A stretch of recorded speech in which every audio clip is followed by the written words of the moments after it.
Mantap, lamun jelema dibere daek ngadoa Allahumma tawil umri sahih jasadi wa akfir rizki eta teh dibere daek ka kos kitu tah engke bakal panjang umur. Sebabnya anda dicoba doa eta teh kajahoan mustajabna atau punya umur panjang umur. Bapak kalau tuh teh pae-pae naon cak injuna nanya bakolot, udah nanti bakolot teh mulia setik kecageun seger mah juga parah. Abang mah ngadoai ngalangkeun Allahumma tawil umurona wa sahih jasadana wa akhir amwalana. Ta eta tah ngadoa eta meureun ku Allah dibuktikeun doa eta teh lantaran menta panjang umur atuh daek ngadoa eta. Fokus jelema dibere sugi daek teh maca ya Ghaniyu ya Ghaniyu ya Ghaniyu.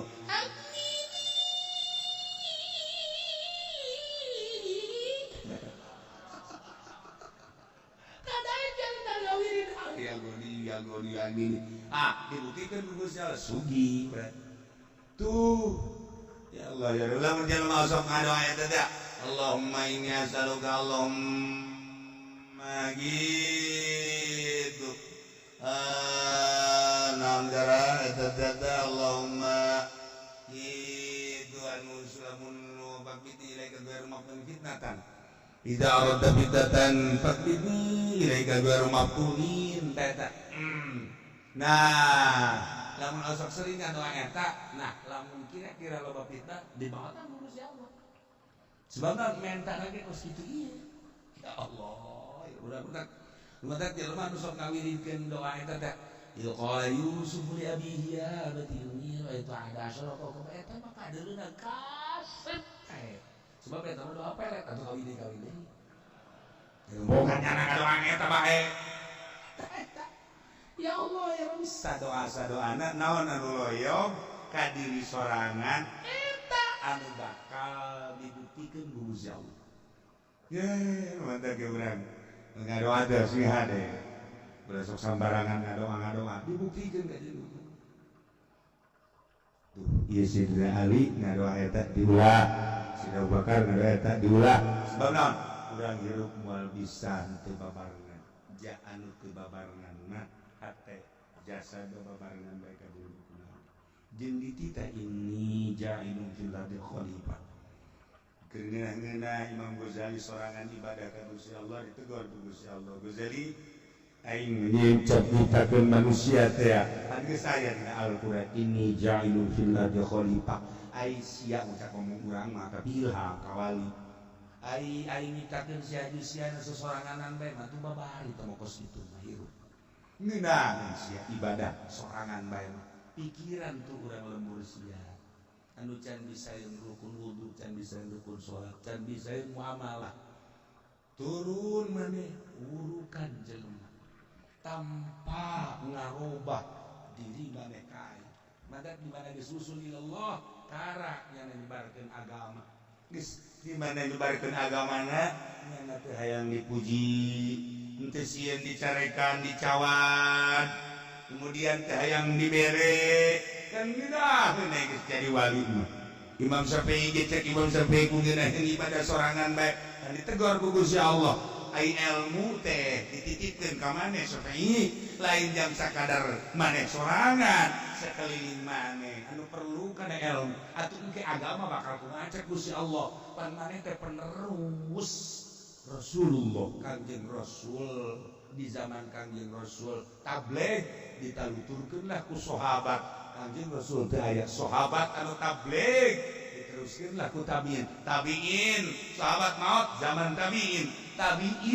teh aya zaman atba tabiin terus silsilana anu datang ke Malaysia anu datang ke Thailand anu datang ke Indonesia ieu teh aya sejarahna anu kula dibacakeun sejarah Islam datang ke Indonesia selain anu kula dibaca di sejarah Wali Songo oge aya sejarah anu lain aya dina thariqah mah pembawa Islam pertama ke Indonesia dijaritakeun di zaman Kangjeng Nabina di zaman sahabatna, di zaman tabiinna anu melejit datang ke Indonesia kamana heula mawa agama iyalah toriko aya datang di pemerintahan saha di keturunan mana lengkap di toriko mantap itu bisa diabaikan agama di Indonesia lantaran pada kabogaan sejarah jelema anu bertoriko Habib Lutfi jelema anu bertoriko kitu Gus Dur jelema anu bertoriko nu asli di daerah sejarahna asal usul datang ke Indonesia pembawana saha nu pertama ka mana lari ka mana kumaha mantap geus teu bisa diabaikan di Indonesia sebab ayat sejarahnya ketika berjuang datang ka kuari kumpul dibacakeun awal-awalna tahun-tahun lagi aya tahun-tahun tahun pertama membawana ka Indonesia saha ka mana heula terus ngamurikeun ka saha terus tahun berikutnya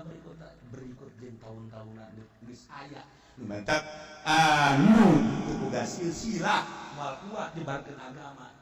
sebabnya anak boleh gitu obor mantap loba tah pasar terus mah nyarian obor cek ieu ge ulah leuwih teh obor cek ieu teh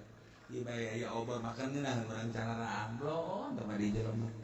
tah eta obor eta gak tuh masalah tah ieu aya sejarah-sejarahna ngan geus teh kudu dibacakeun dilanjutkeun bae geus di Jawa Timur ke saha Jawa Tengah ke saha di Banten ke saha aya sebab titipan-titipan nu kitu mah teu sambarangan dititipkeun. Oke, ketika darurat pengembangan anak anak dibukakeun ka jelema anu bisa mawaan. Sebab baheula lagi kan urang lamun ngadongengkeun tentang wasiat nagara si hadeuh dititipkeun kapan ka sapi teu kuat dititipkeun kapan ka kebo ge teu kuat dititipkeun kapan ka anjing teu kuat dititipkeun ka embe ge teu kuat dititipkeun ka ucing teu kuat dititipkeun ka beuri tenang ka beuri teh disimpen di luhur tak asal ditanya aya berit kumaha surat wasiat teh aya tenang begitu perekonomian tah nyaritakeun perekonomian macet tuh dahareun berit nah aya surat wasiat iya surat wasiat teh di dahar ku berit begitu ditanyakeun kumaha coba surat wasiat teh kapan sami engke kebo nanyakeun deui gitu naga anjing nanyakeun ka embe nanyakeun ka berit cek berit teh ludes kemana? Lah hampura ada perekonomian macet cek teh itu surat wasiat tidak goblok tuh siapa nah atuh berit diudag ku itu kucing diudag ku anjing udag terus budak hari datang ka kuari tah lamun aya ucing ya berit kucing dari berit diudag eta teh lain budak dana nanyakeun surat wasiat goblok cek kucing teh nah ulah sampaikan ka kitu surat wasiat teh ulah sampaikan ka cara dibikeun ka berit aku berit mah ieu surat wasiat nagara teh ieu super semar nagara dan lain-lain sebagainya ulah dititipkeun ka model tipe berit lantaran bakal cakasana kudu anu rapi cara kuari kan rapi tentrem ngeunaheun urang turun temurun ti Pak Harto kemudian Bung Karno ka Pak Harto kemudian terus teureun ka Habibie ge sakitu ge teu ngadahar surat wasiat alhamdulillah nah haju ngacengkang ka ditu nya terus bikin ka Gus aya surat wasiat negara